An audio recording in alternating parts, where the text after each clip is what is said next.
6 ते 7 महिने झाले. त्या एका पडण्यानं माझं आयुष्य बदलून टाकलं. पडले तेव्हा कमरेला जोराचा मार बसला. तेव्हापासून चालणं म्हणजे शिक्षा झाली. प्रत्येक पाऊल टाकताना जणू वेदना शरीरात नाही तर मनात घुसत होती. लोकांना वाटतं थोडा मार असेल ठीक होईल, पण ज्याच्या अंगावर जातं त्यालाच त्याची जाणीव असते. आज परिस्थिती अशी झाली होती की दुसऱ्यांच्या मदतीशिवाय मी एक पाऊलही चालू शकत नव्हते. स्वतःच्या पायावर उभं राहणं ही सुद्धा एक स्वप्नासारखं वाटू लागलं होतं. डोळ्यात प्रश्न होते, मी पुन्हा पूर्वीसारखी चालू शकेन का? मनात भीती होती, ही वेदना आयुष्यभराची तर नाही ना?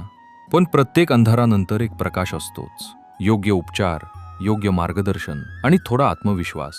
हळूहळू शरीरानं साथ द्यायला सुरुवात केली. आज प्रत्येक पाऊल टाकताना वेदना नाही तर आत्मविश्वास जाणवतो. कारण चालता येणं म्हणजे फक्त हालचाल नाही, ती स्वतःच्या आयुष्यावरची पुन्हा मिळालेली पकड असते. मित्रांनो, वेदना दुर्लक्षित करू नका.